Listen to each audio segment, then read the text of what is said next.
Hey everyone, my name is Ethan Clendening and I'm a senior finance manager on Microsoft's cloud computing team.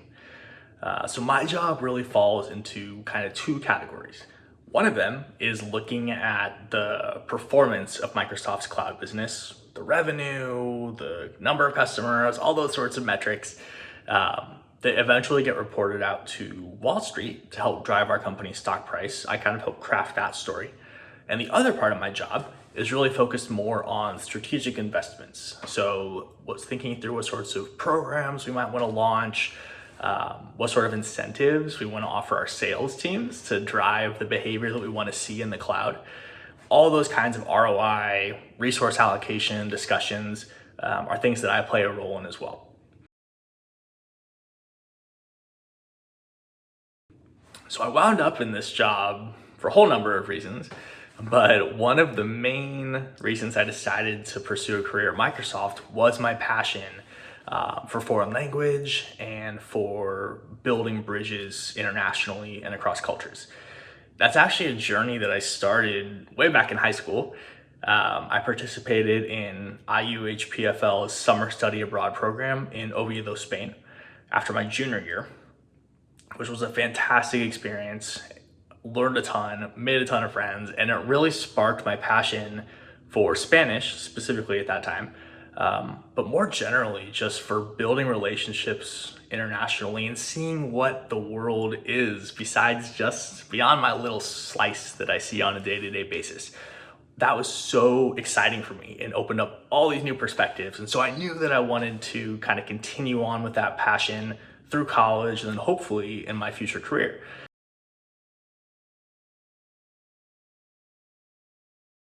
So when I got to college, I decided I was going to study Chinese and economics. So those were my two majors, all with the goal of eventually landing a role at a big multinational tech company.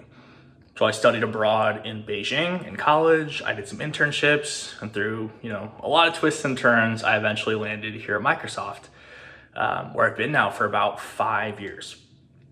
And really, my background in foreign language, my previous experience studying abroad, living abroad, those played a direct result in my time thus far here at the company.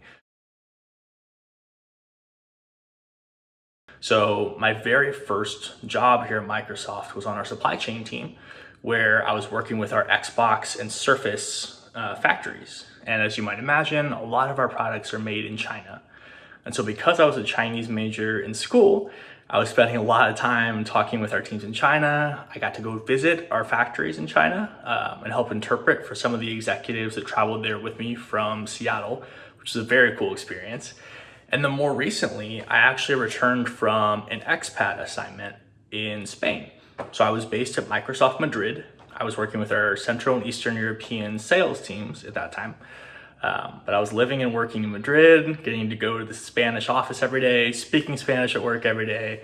It was a very, very cool experience, and frankly, one that would not have been offered to me had I not already had that background in Spanish and lived there in the past.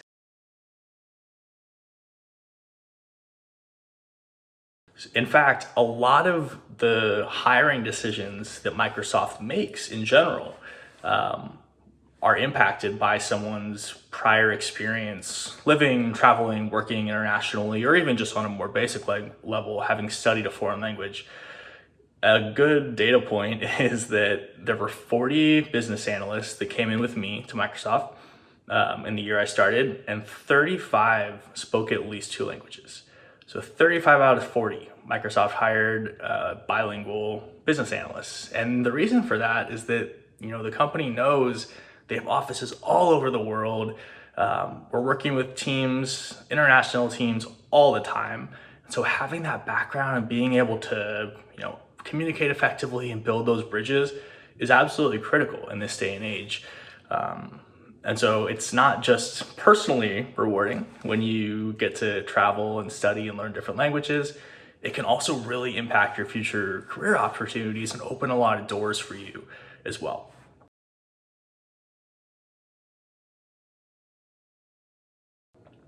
So along those lines, if you are interested in a career in tech, be that on the, more engineering, software development side, or more on the business side, like kind of what I do. I have a few sort of tips that might be helpful as you start thinking through that. The first one is just keeping up with the trends in technology.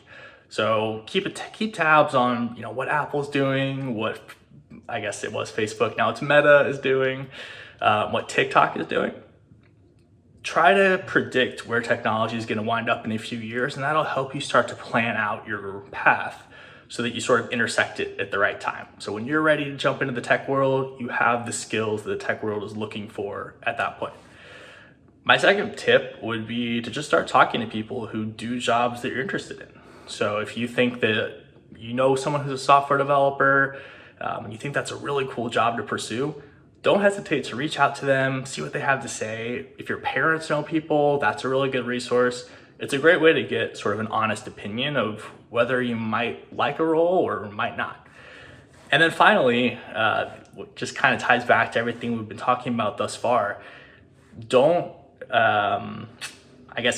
continue on with your language study, travel when you get the chance, study abroad in college if you get the chance. Again, all those things make life super, super fun from a very selfish perspective, but on a larger scale, they're opening so many doors for you, both in terms of the relationships you get to build, the perspectives you get to gain, and then frankly, for the career opportunities down the line as well. It's not just these big companies like Microsoft who are looking for well-rounded, multiculturally adept employees. All companies are starting to become international companies. Whether they actually have offices internationally or not, chances are you're going to be working with clients from different cultural backgrounds. People on your team will be from different cultural backgrounds. So these are critical skills that are really going to build the workforce of the 21st century. So I really encourage everyone to continue pursuing those opportunities when they become available. So with that, I guess I will leave you. I hope this was helpful. If you guys have any questions about, working at Microsoft in general or tech or, anything, don't hesitate to reach out. I would love to chat with you. In the meantime, good luck.